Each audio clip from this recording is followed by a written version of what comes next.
Hey everybody, Dr. Berg here with Cindy Karen. We live in a world surrounded by invisible forces. Now some of these are good, like the forces of love and gratitude, but there are also forces that can be harmful to our health. One of the most debated topics in holistic health today is EMFs, or electromagnetic fields. From cell phones to smart meters, our bodies are immersed in this unseen radiation every single day. You know, that back in the day we only had to worry about things like power lines, but now it's our cell phones, laptops, tablets, Wi-Fi routers. They're everywhere.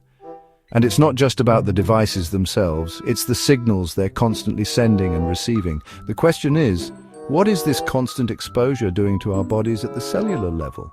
This week, we're diving deep into what EMFs really are, the common myths surrounding them, what truly works to protect yourself, and some simple steps you can take today to reduce your exposure and take back control of your health.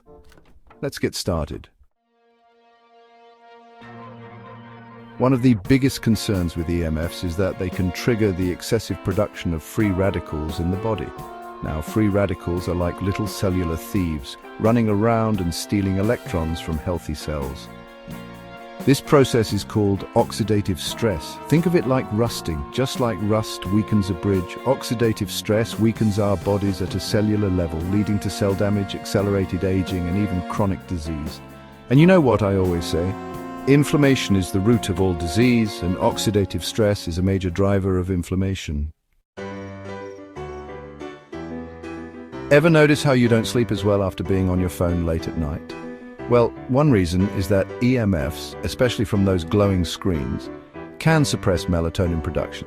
Melatonin is our sleep hormone, the one that regulates our natural sleep-wake cycle, also known as our circadian rhythm. When melatonin is suppressed, it can lead to insomnia, difficulty falling asleep, waking up throughout the night, light sleep, where you wake up feeling like you haven't slept at all, or not feeling rested even after a full night's sleep. And when we don't sleep well, it affects everything. Many people report experiencing headaches, dizziness, or that feeling of mental fatigue, sometimes called brain fog, after prolonged exposure to EMFs. This is especially common with cell phone use or being around strong Wi-Fi signals. Why? Well, EMFs may interfere with the delicate balance of brainwave activity and neurotransmitters, those chemical messengers in our brains. Think of it like this. Your brain thrives on electrical impulses, and EMFs can be like static on the line, disrupting those signals. This disruption can manifest as those annoying headaches, difficulty concentrating, or feeling mentally drained and exhausted.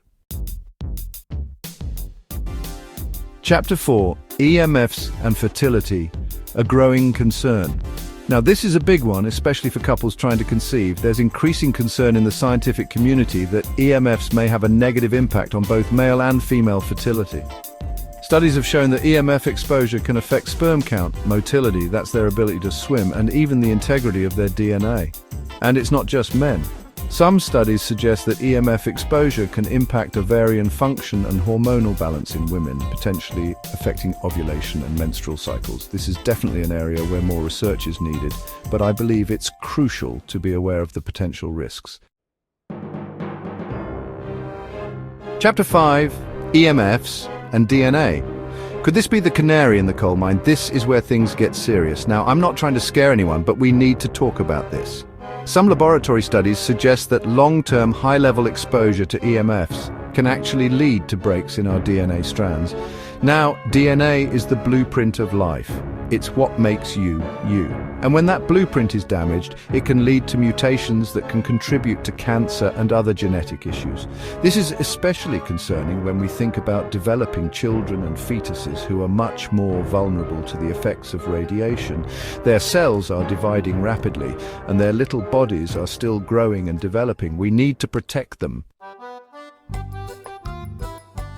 Chapter 6. Electromagnetic hypersensitivity, when EMFs make you sick. While not officially recognized as a medical condition in all countries, electromagnetic hypersensitivity, or EHS, is a very real experience for many people. Those with EHS experience a range of symptoms when exposed to EMFs, and these symptoms are not just in their heads, they're real, often debilitating, and they tend to improve or disappear when the EMF source is removed. Symptoms can range from burning skin sensations, nausea, heart palpitations, anxiety, insomnia, and difficulty concentrating. Now, more research is definitely needed to understand the mechanisms behind EHS, but it's important to listen to those who are suffering and validate their experiences. One of the most common questions I get asked is about the link between EMFs and cancer. And it's a valid concern.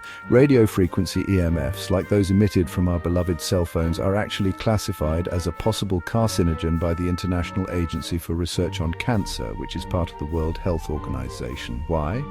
Because some studies, like the one conducted by the US National Toxicology Program, have found a connection between EMF exposure and certain types of tumors in laboratory animals. Now, more research is certainly needed to determine the exact level of risk for humans, but I always say it's better to be safe than sorry.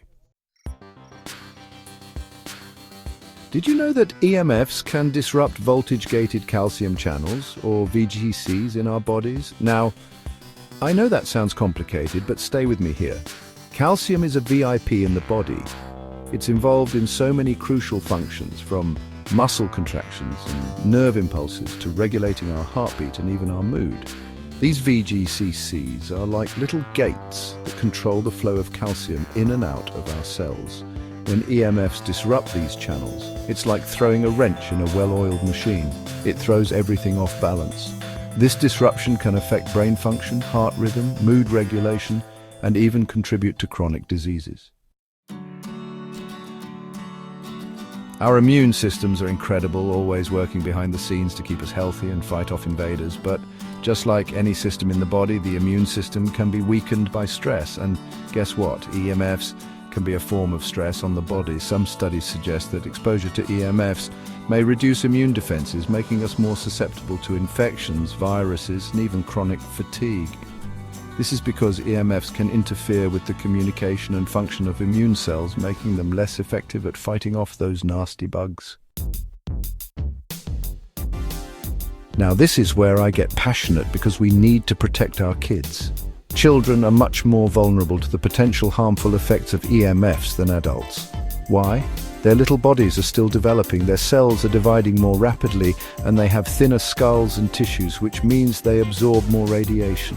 Studies are now emerging showing a connection between EMF exposure and potential impacts on brain development, behavior, attention span, and even sleep patterns in children.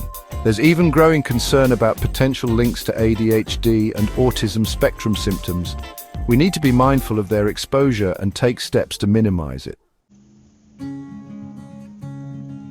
Let's face it, we live in a world that's not going unplugged anytime soon. Technology is amazing and has its place, but we need to be aware of the potential downsides and take steps to protect ourselves. Knowledge is power, and knowing the potential risks of EMF exposure allows us to make mindful decisions to protect our long-term health and that of our loved ones. Living a healthy life today means being aware of both the visible and invisible threats to our well-being. We can't see EMFs, but that doesn't mean they're not there.